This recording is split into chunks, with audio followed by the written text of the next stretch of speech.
नमस्कार, आपण पाहत आहात आज मराठी. पाहुयात आजची मोठी बातमी. बीड जिल्ह्याच्या आष्टी तालुक्यात बिबट्याचा वावर झपाट्याने वाढलाय. मागील काही दिवसांपासून दररोज कुठे ना कुठे बिबट्या दिसत असल्याने नागरिकांमध्ये भीतीचं वातावरण निर्माण झालंय. गुरुवारी सायंकाळी आष्टी तालुक्यातील सांगवी पाटण येथील सुदर्शन विद्यालयाच्या समोर बिबट्याने पुन्हा दर्शन दिलं. बिबट्या अचानक समोर आल्यानं परिसरात खळबळ उडाली, तर काही क्षणातच लोक भीतीपोटी घरात पळाले.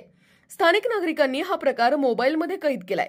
या घटनेनंतर वनविभाग तात्काळ सक्रिय झाला असून नागरिकांनी घाबरून जाऊ नये, अनावश्यक घराबाहेर पडू नये असं अधिकृत आवाहन करण्यात आलंय. दरम्यान बिबट्याचा शोध मोहीम युद्धपातळीवर सुरू आहे. वन अधिकाऱ्यांची पथके रात्री उशिरापर्यंत गस्त घालत असून बिबट्याला सुरक्षितरित्या पकडण्यासाठी तात्काळ उपाययोजना करावी अशी मागणी होते. आष्टी परिसरात वाढलेला हा बिबट्याचा वावर नागरिकांसाठी सततची चिंता बनला असून हे बिबटे नेमके आले तरी कुठून आणि आहेत तरी किती असा सवाल नागरिकांमधून व्यक्त केला जातोय.